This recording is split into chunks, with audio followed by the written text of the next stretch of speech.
Comilla board 2024 ভাইয়া এখানে স্পর্শক সম্পর্কিত এমসিকিউ, স্পর্শক সম্পর্কিত অনেকগুলো এমসিকিউ আছে, একটা করাইতেছি, বাকিগুলো নিয়েও কথা বলবো। ঠান্ডা মাথায় বুঝো কি বলছে।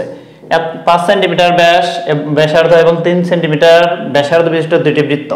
এখানে ব্যাসার্ধ বলছে, আমাদের ব্যাসার্ধ না বলে কি বলতে পারে ভাইয়া? ব্যাসও বলতে পারে।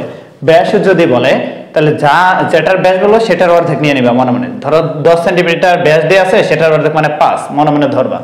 দুটি বৃত্ত পরস্পর বহিঃস্পর্শ, তাহলে দুটি বৃত্ত কি করছে ভাইয়া?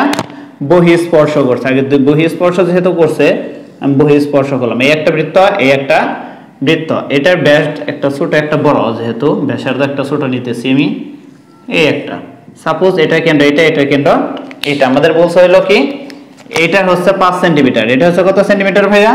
5 সেন্টিমিটার। আর এটা হচ্ছে কত সেন্টিমিটার ব্যাসার্ধ? 3 সেন্টিমিটার। কত সেন্টিমিটার ভাইয়া? 3 সেন্টিমিটার। তাহলে কেন্দ্রদ্বয়ের মধ্যবর্তী দূরত্ব কত? তার মানে এইটার কেন্দ্র হচ্ছে এইটা, এটার কেন্দ্র হচ্ছে এইটা। আমাদের চাইছে ওদের মাঝখানের দূরত্ব কত? তাহলে মাঝখানের দূরত্ব কি টোটালটা না? তাহলে এখানে আছে 5, এখানে আছে 3, তো টোটাল দূরত্ব যে চাই দুইটা কি করব আমরা? যোগ। তাহলে 5 যোগ 3 ইকুয়াল টু কত হলো? 8। তাহলে অ্যানসার কত? 8। তার মানে আমাদের যদি বহিঃস্পর্শ করে, মানে বাইরের দিক থেকে দুইটা বৃত্ত স্পর্শ করে, বাইরের দিক থেকে দুইটা বৃত্ত কি করে ভাইয়া? স্পর্শ করে, তাহলে ব্যাসার্ধ দুইটা যোগ করলেই, ব্যাসার্ধ দুইটা যোগ করলে আমরা কি পাবো? দুইটা বৃত্তের কেন্দ্রদ্বয়ের দূরত্ব, দুইটা বৃত্তের কেন্দ্রদ্বয়ের দূরত্ব। তার মানে সোজা কথা, যদি দুইটা বৃত্ত পরস্পরকে বহিঃস্পর্শ করে তাহলে ব্যাসার্ধ দুইটা আমরা যোগ করব, ব্যাসার্ধ দুইটা কি করব?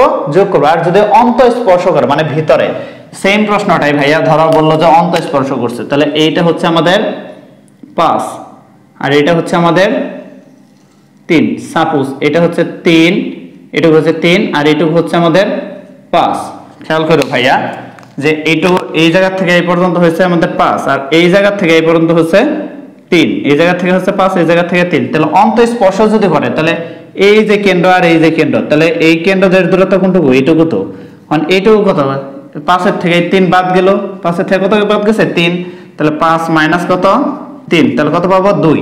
তার মানে অন্তঃস্পর্শ করলে ভাইয়া, যদি অন্তঃস্পর্শ করে মানে ভিতরে স্পর্শ করে, দুইটা বৃত্ত যদি ভিতরে স্পর্শ করে তাহলে কেন্দ্রদ্বয়ের দূরত্ব হবে দুইটার ব্যাসার্ধের বিয়োগফল, দুইটার ব্যাসার্ধের বিয়োগফল হচ্ছে আমাদের অ্যানসার যদি অন্তঃস্পর্শ করে। আর যদি বহিঃস্পর্শ করে তাহলে হচ্ছে আমাদের যোগফল হচ্ছে আমাদের অ্যানসার। ব্যাসার্ধদ্বয়ের যোগফল হচ্ছে কেন্দ্রদ্বয়ের দূরত্ব বহিঃস্পর্শের ক্ষেত্রে, আর অন্তঃস্পর্শের ক্ষেত্রে ব্যাসার্ধদ্বয়ের বিয়োগফল হচ্ছে আমাদের কেন্দ্রদ্বয়ের দূরত্ব। আশা করি বুঝতে পারছো। এই ধরনের অনেকগুলো এমসিকিউ আছে, একটু প্র্যাকটিস করো।